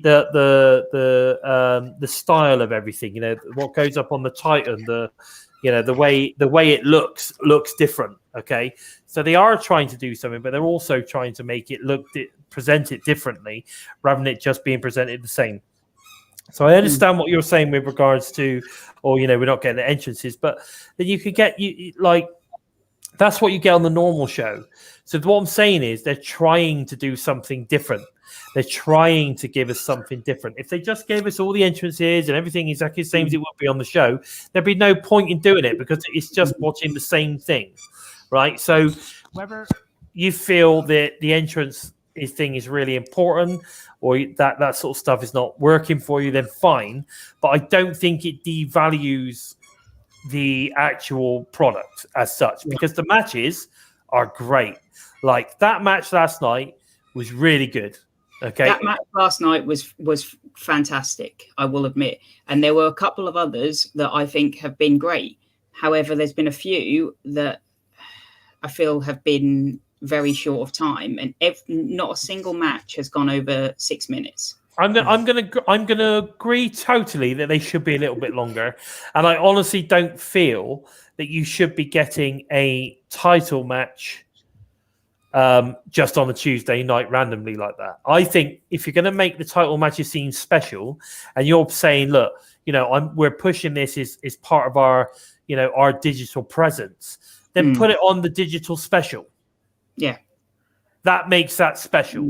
So so you get, you know, in each special, you've got like 4 or 5 weeks. So put on 4 or 5 matches, which lead to a number one contenders match, like say the week before the special, and then you know what you're getting there, and then give them a good 10 minutes, you know, to have a good 10-minute match on the special.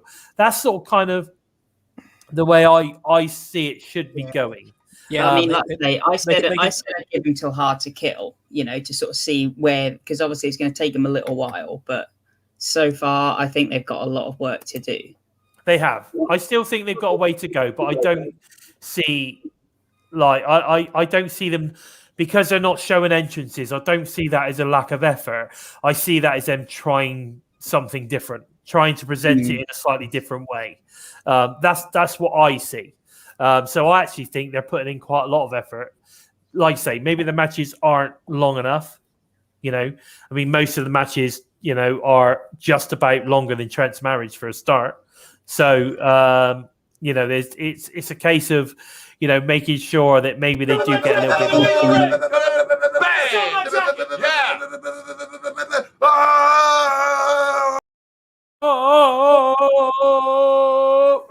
Anyway, yeah. So, but yeah, you know, I think you know what I'm saying. I think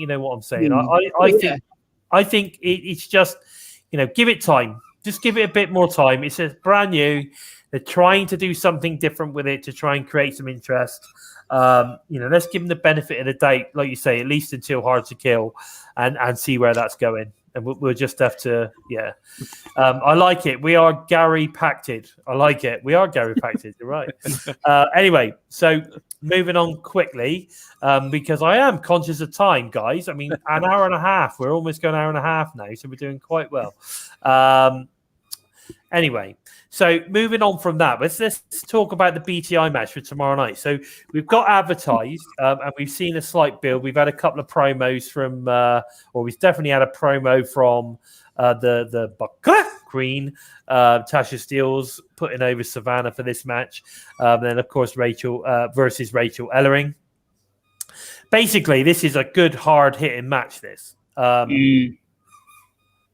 I don't know who's going to win, but I think it's going to be a really good match. And I think anyone who is not sure about, tuning in a bit earlier to watch BTI or whatever, you should, even if you don't want to watch the whole thing, at least tune in for the last 15, 20 minutes because, it's definitely worth watching this. I think it's going to be a bloody good match.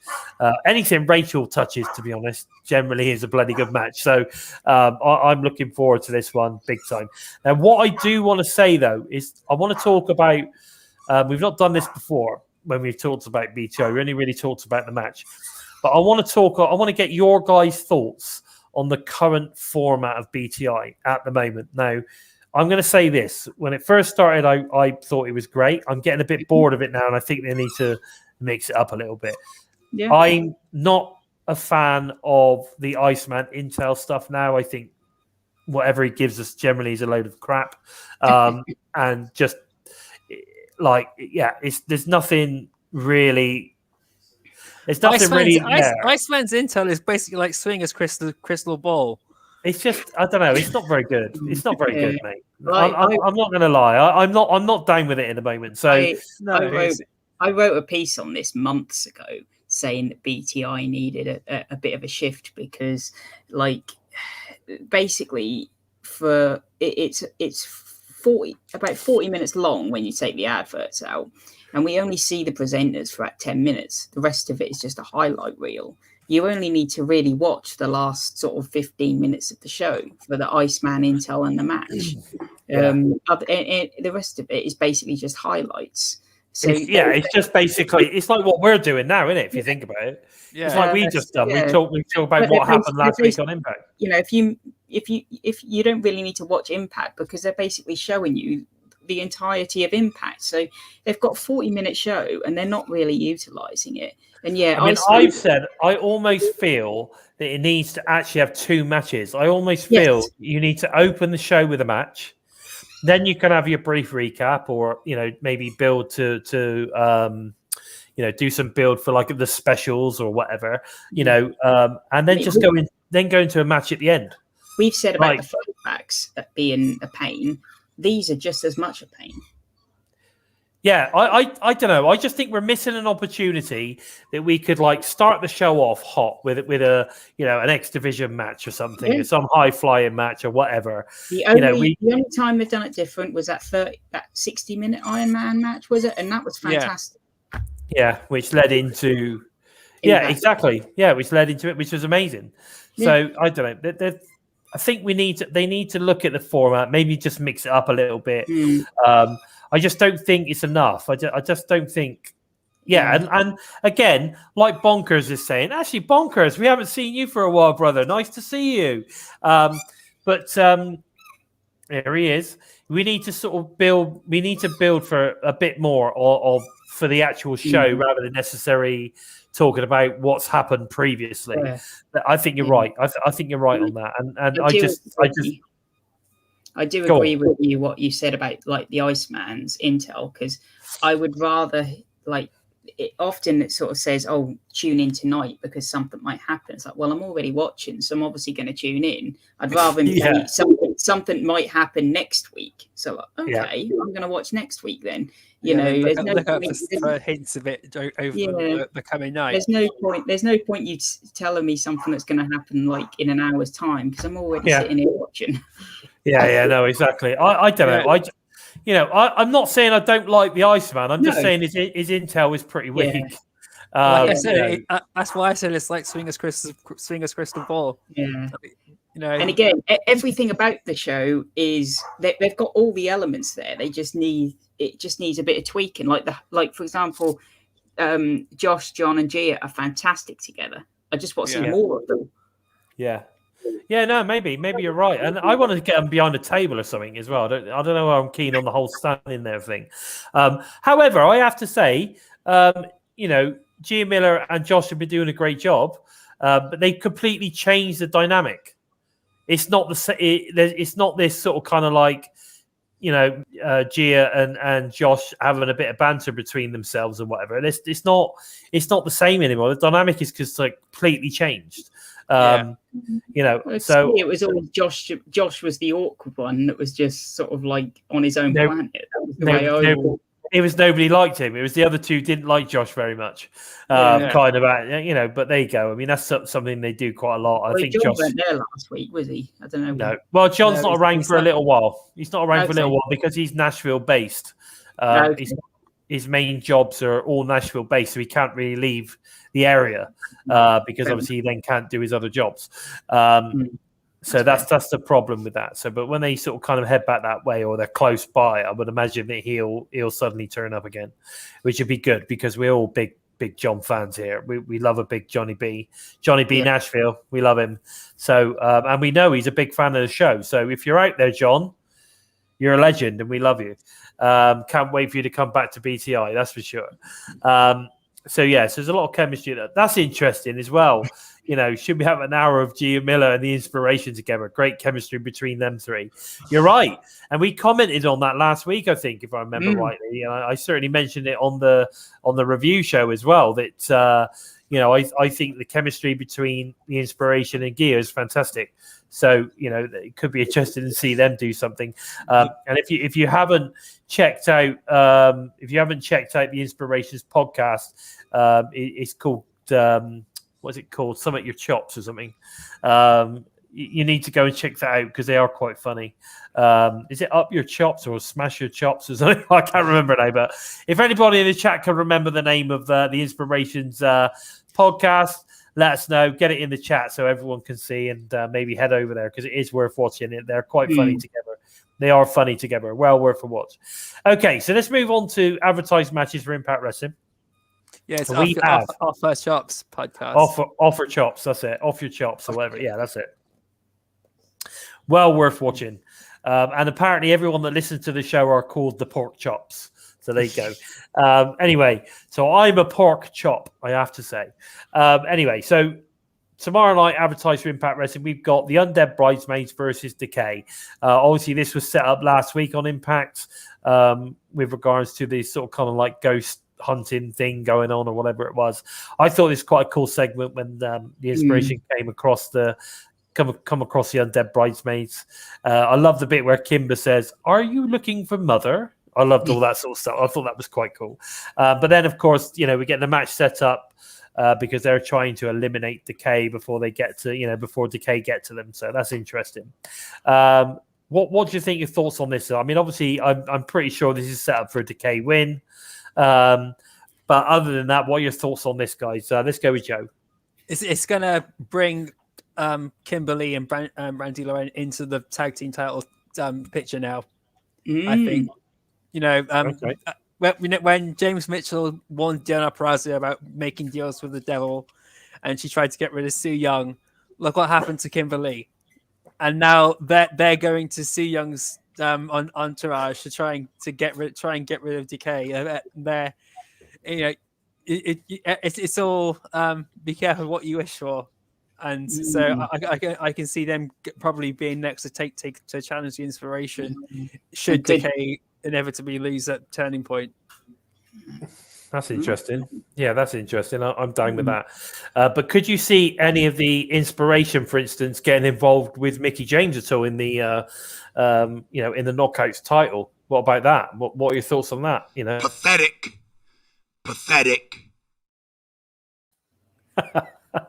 And they laughed.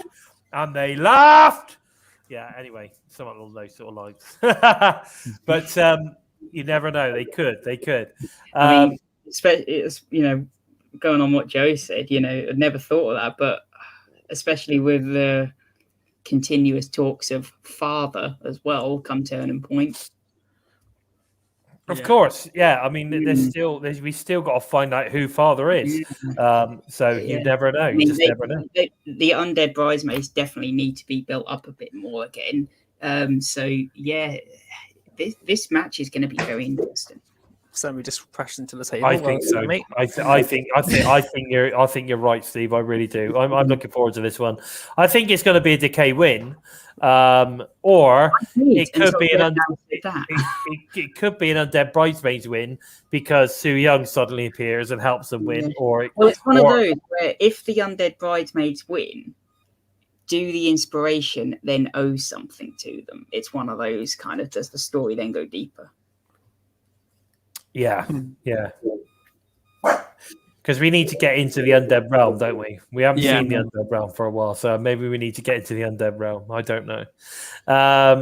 But who knows? We could be getting closer and closer to it, which could be very, very cool. But we then got a number one contenders match for the Impact World title set as well. That's a three-way between Matt Cardona, Eddie Edwards, and obviously W. Morrissey, or William Morrissey, as he's now put himself out on Twitter. This is obviously a hoss match. I mean, I know Eddie's not ginormous, but he's not small. And it doesn't matter because he can still go with whoever, so it doesn't matter. But Matt Cardona, as we've said before, is a lot bigger than you realize, and we know that Morrissey is ginormous. So this is going to be a very hard hitting match. I think Cardona is going to win, but we're just going to have to see. I just have this feeling that he's going to win. That's going to be the main event for a Turning Point. Moose versus Matt Cardona will be the title match. But we'll see, and we're going to find out tomorrow night. So, what are your thoughts on this one, Steve? Yeah, I agree. I get the feeling with the history Eddie has, they'll want to save that for a bigger deal because there's so much story to be told. And with Morrissey again, I get the feeling that they'll want to prolong that too. And also Josh, I think they'll want to drag that out as far as they can. So yeah, Cardona, to me, it's an easy way for Moose to get a win under his belt. Yeah, and also it's a good way to get Cardona into the main event, give him a title shot. And, show that he can, be that top level contender. Yeah, 100%. Recently, he's been showing more personality than we've seen. Yeah, I agree. I think he's. I love Matt Cardona. I want to see that badass Matt Cardona more. I think he's great, and I'm so pleased he decided to come to Impact. We had beating the hell out of him. We'll bring that out with him. Agree. He made the right decision to spend more time in Impact than AEW. That's for sure. Especially when you look at the main event scene over there now, it's so bloody big. Would Matt get anywhere near it? I don't know. So I think he made the right decision. I love this place. Me too, Chris. Me too. That's a new one, guys. Yeah, I hope you like it. Oh baby. We've then got Caleb. Oh baby. Oh baby. We've then got Caleb with a K versus Suzuki. This was sort of one that sort of kind of come out of the blue, but I'm actually all for it because I believe that Caleb is one hell of a wrestler. We don't get to see that enough. So I'm really looking forward to this. I think it's going to be interesting. I think he's going to get an absolute beating. But I think it's good. I think it's a good match, and I think it's one. I think it's a thank you match. I honestly do. I honestly feel this is you've been doing some great work lately. Get in the ring with this legend kind of thing. That's the way I look at it, and I'm looking forward to it. What about you guys? What are your thoughts on this one? Let's go with Joe. It's a thank you for Caleb with a K, definitely, and it's also a way to build Josh Alexander and I've forgotten his bloody name now. Suzuki, that's it. Yeah, it's a way to set their match up for Turning Point. Definitely, we can see Caleb's going to get dominated really quickly, and then Josh Alexander's going to come out and attack him, and then Scott D'Amore's going to try and calm the situation down. and then blow his top because he can't do because Scott was got a he's got the patience that lasts about 3 seconds before he just loses it. He's got like no sense of control. Yeah. It's going to be interesting. What about you? What about you, Steve? On this, what are your thoughts on this one? Because I'm not so sure you're in agreement. No, I think this is going to be fantastic. I mean, the amount of character that Caleb has going in there with someone like Suzuki, I can imagine him running around like a headless chicken, being absolutely scared and trying to find every like trick shot to get out of the match. And we're going to see some absolute comedy gold from Caleb. I can see in this match. I mean, proper facial expressions that he's absolutely shitting himself. Yeah, and like you say, he can go to the like a machine when he wants to. Or not when he wants to, but he is able to. So we will see some good wrestling. But I can see myself laughing my ass off during this. I like what Mir's saying here. After tomorrow, he's going to be Caleb with a C. Suzuki's going to slap that K out of his name. But there you go. So it's going to be interesting to see. I mean, again, it's going to be a match where Suzuki's obviously you got hair on your booty cheeks. Yeah, we're gonna. I think what we're gonna see is a really good match. Obviously, Suzuki's gonna slap him around because we need to get Suzuki looking like a total badass. To face Josh Alexander, because again, I think we're gonna get Suzuki Josh Alexander at Turning Point. So that's something to look forward to as well. Or is that going to be a match before Turning Point? Because I'm not sure how long they had him for. They might not get him for a second set of tapings. True, yeah. I'm not sure. But we've also then got the number one contenders match, which is the Impact World Title, the Bullet Club versus Finjuice. Now, as I said before, I'm not sure I want to see this again. But if we are, can Bullet Club please win so that they can beat the Good Brothers and get this over and done with? Either that or they need to face Mickie James at some point, because let's face the facts, it's all about Mickie James, isn't it? Yeah, well, like a bit of hardcore country. We do. We love a bit of hardcore country. That is not an appropriate question. Oh dear. Anyway, so what are our thoughts on this one? Is the Bullet Club going to win, or is Finjuice going to win? Who are we going to see the Good Brothers face come Turning Point for their title? What do you think, Steve? I'm with you. I'm hoping it's the Bullet Club. I mean, mainly because I was hoping that they would walk away from Bound for Glory as the champions. And it feels like the feud with Finjuice has been going on since January. But I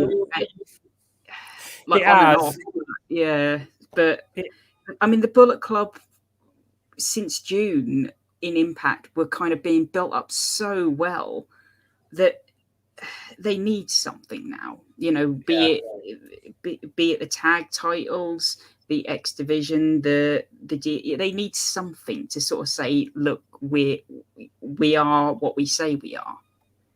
Yeah. Okay.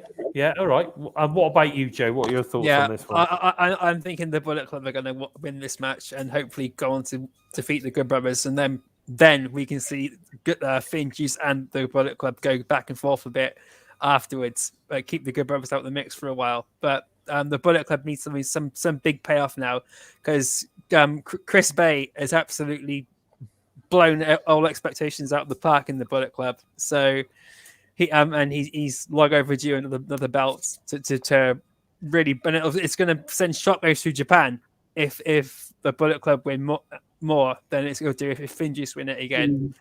Yeah. Given the global recognition that the Bullet Club has, from Ring of Honor to there's even guys in the WWE that were a part of the Bullet Club.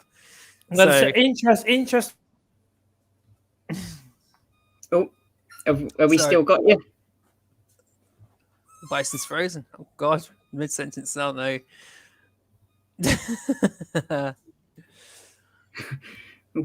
Yeah, but no, like I say,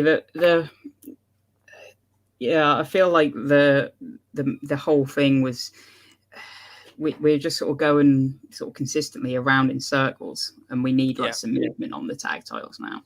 Yeah, definitely. But I mean, especially for Bay, you know, you feel like, well, if he's not going to win anything, then what was the point in him joining the Bullet Club? Exactly. You know, there's a lot of guys have been saying that Chris Bay going to the Bullet Club wasn't a good idea.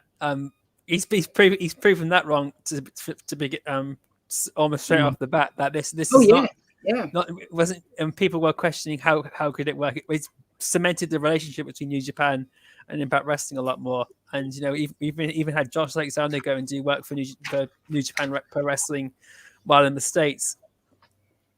Because of Chris Bay's relationship with New Japan Pro Wrestling and Don Callis when he was still with the company, so it's all been it's all working out in its favor. It's just time for it to move on from the Good Brothers now. They've had their spot. It's not paid off as well as everyone had hoped, and like we said earlier, that they're one of these guys that can carry the title, and when someone beats them, they look awesome. Yeah, and to say I think that is that is the Bullet Club. And not only that, but there's so many people that the Good Brothers can feud with away from the titles as well. Yeah, and to build them up, you know, we got and not only that, but the Good Brothers can have this feud with Finn Juice away, you know, without the titles. Yeah, you know, the Bullet Club can have people coming up to them challenging for the titles, and we can still get this feud with Finn Juice and the Good Brothers. Yeah. So that's two tag team feuds in one. Yeah, just imagine if Rich Swann and Willie Mack versus the Bullet Club. Imagine how good that would be. Yeah. I still feel bad for Swann and Mack. It feels like twice they've been so close to the tag titles, and twice it's been pulled from under them. I see it. Okay, so I think we've not sure if Bison wants us to wrap it up. I'm not sure if he's going to be back or not. We're coming up to just over under 2 hours, so I think we might need to start thinking about wrapping up. Yeah. So I'll let you take that because I haven't got a clue where everything is. That's fine. Right, so you can follow us on Twitter at We Talk Impact. You can also follow us on the social medias at Twitter, Twitch, Instagram, Facebook, Spotify, SoundCloud, Pandora, Stitcher, SoundCloud, Google, at Total Nonstop Impact. It comes up in all the search engines. So yeah, Joe, where can we find you? Before we jump onto that, we've just got a message from Mia that we have Rocky Romero versus Rohit Raju tomorrow night as well. This is okay. So nice. Well, this is going to be pretty interesting. About the blue for me, but it's good to see Rocky Romero still being used, seeing as he's on AEW tonight versus Bryan Danielson. So it's good to see. Obviously, then of course this is obviously pre-taped. So, but it's good to see that he's getting this extra exposure while he's been at Impact Wrestling. They've used him perfectly. Yeah. To say, good to see Rohit getting another singles match, and I still feel that he's got a lot more to offer than what Impact have shown him. Yes, he had a great X Division title run, but I still feel that they've got a lot more they can showcase him with. And yeah, this will be a fantastic match. It really will. We got the Bison back. Have we? I have no idea what happened there, boys. I literally just completely disappeared. But there you go. Hitting the panic switch. I must have been. I must have hit the panic switch. It's all the excitement of this birthday episode of Impacted tonight. So it's been really good. Just talking about a new match has just now been announced. Okay, what's that? Go with it. Rocky Romero versus Rohit. Okay, yes, that is going to be a beauty. That's going to be a beauty. I'm looking forward to that, definitely. But yeah, really, really looking forward to that. Apparently, Rocky Romero versus Bryan Danielson is on Dynamite tonight as well. So that I bet that's going to be an absolute cracker of a match. I might have to check that out on. I might have to check that out as well. Can I just say, really sorry, guys. I don't know what happened there. I literally.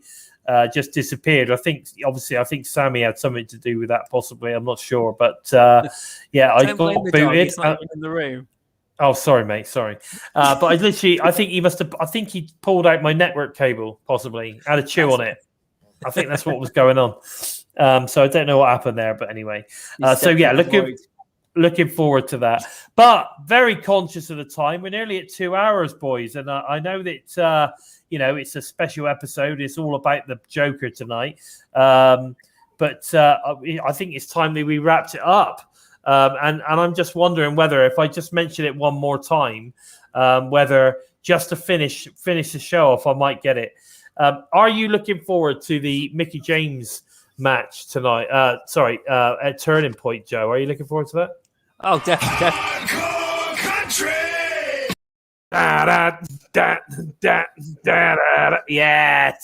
there it happened. I love it.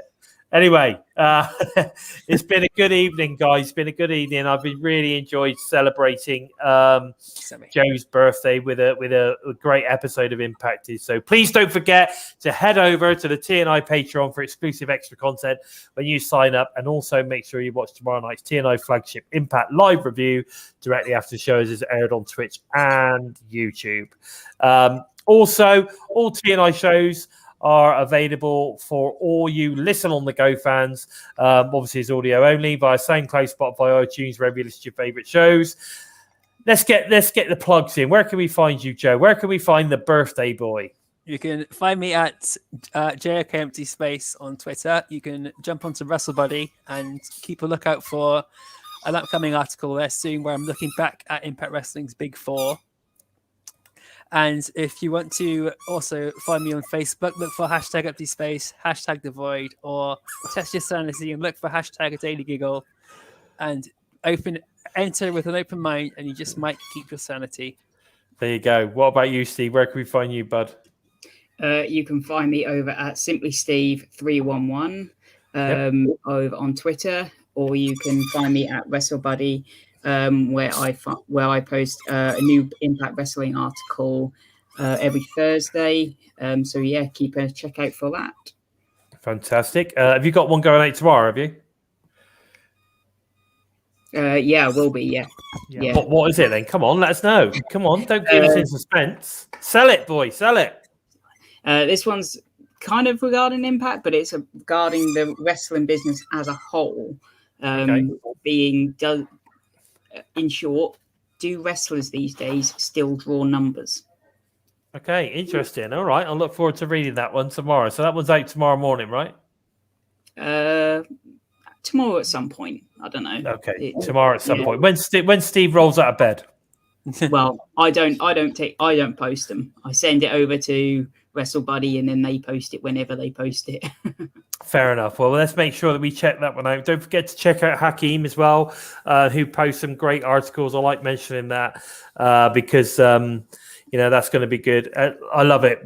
Return to the UK. They should have Bison perform a live version of Hardcore Country. Now, I'll tell you what, that'd be pretty good. Like I said, I mean, you've heard it. I do a great impression of a guitar. So I'm well into that. I'm well into it. But yeah, you never know. You never know. So anyway, please take the time. Oh, I didn't mention where you can find me. So if you are interested in following the Bison, you can follow me on Twitter at LordBison45, pretty much where I do everything. I'm getting closer and closer to the big 1500 of follows. So please help me reach that. That'd be great. Make sure you get everybody. Tell everyone how marvelous I am to follow. And how much you enjoy my content that I put out each and every week, and quite regularly, sharing this, that, and the other, and making sure everyone's aware of this, that, and the other. So please feel free to do that. Don't forget also to head over to @WeTalkImpact on Twitter as well. Make sure that you like us. because, it is important. The more people that like us, the more people that see us, the more people then like us, if that makes sense. Anyway, please take the time to help us out by moving up the rankings on YouTube, by giving us a thumbs up. And if you're new to us and you like what you have seen, then don't forget to click that subscribe button. And don't forget to give the bell a tickle, a squeeze, or a smash to never miss any of the TNI-UK or US teams' great content each and every week. Don't forget, if you want to support TNI, head over to the Spreadshirt store. Or obviously Pro Wrestling Tees as well. We got loads of great stuff on there, including recently added the Total Nonstop Impact United Kingdom shirt. It's a really nice shirt, so make sure you head over and grab that. Loads of other shirts on there as well, not exclusively just to go over and get ours. I mean, if you don't like ours, go and get some of the other great ones that are on there as well. But don't forget, that one is pretty damn good. I just want to wish the Joker one last happy birthday. 34 today. He's coming to us from the void, as we all know, and the empty space of his mind. So let's keep wishing him all the best. He's a great guy, one of my great friends, and I'm wishing you all the best, buddy. And do you know what? It's great to see how well you are these days. You know what I mean? How well you're looking. You look fantastic. So it's great. It's great to have you looking so well. So I'm chuffed to bits for that. Anyway, with all that said, I've been Bison. And of course, they have been Joker and Simply Steve. And this has been episode 56 of Impacted. Take care, everyone. Yeah. Much love to the guys in the. Say that again. We're Bison! We are Impacted!